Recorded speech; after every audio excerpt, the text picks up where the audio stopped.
Good morning. Happy Monday. I'm going to start with an attitude of gratitude. And today I am grateful for planners. Who's a planner? Like we are, right? But the planners that you like buy and they have the whole year.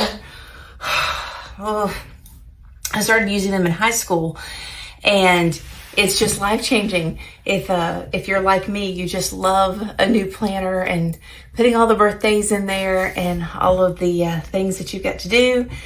And it just is so nice to have it there. And I have found that it kind of serves as a history book. It's kind of like a little yearbook of sorts. You can look back and say, oh, remember when we did this? And that's great to reflect as well. So we're going to talk about planning. And I think it's important for your spiritual life to have a plan. You might be like, why are you planning a spiritual life? No, you really need to, in my opinion. I do, because a lot of times we get overwhelmed with things. And some things that I do that just really help me is I plan my giving. And what I do is at the beginning of the month, I write the checks for the whole month. I write all of the checks that will go to the church. And some of you may have a flexible income where you don't know exactly what you're going to make. And I understand that, or sometimes you get paid differently and you don't get paid every week, and whatever works best for you. But the first of the month, I plan to give, and I kind of have that out.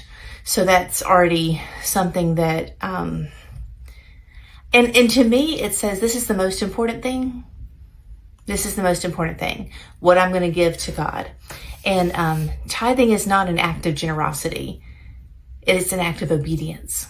So that's a big deal to me. The next thing I do is I plan my Bible reading. I plan how I'm going to do that. And that's not to say that this can't be tweaked during the year.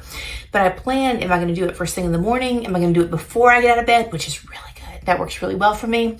Am I going to listen to it? What am I going to read? What am I going to do? Am I going to do it chronologically, which I think is what I'm going to do this year?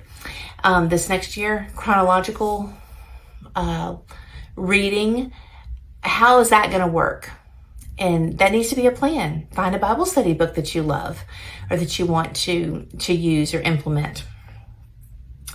I also plan quiet time, which sometimes is literally just sitting in my car for 10 minutes, in a parking lot, just trying to have my prayer time and thoughts together, or sitting at my desk after school before I go pick everybody up.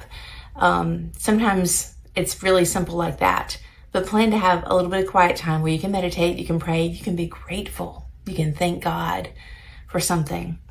And then if you are married, plan dates.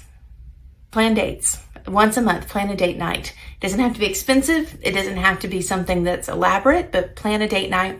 Then if you have children, plan something with them as well, where maybe you can just be with one of them for a certain amount of time and just be with another one for a certain amount of time, because that's special, to make them feel special and loved and needed and wanted.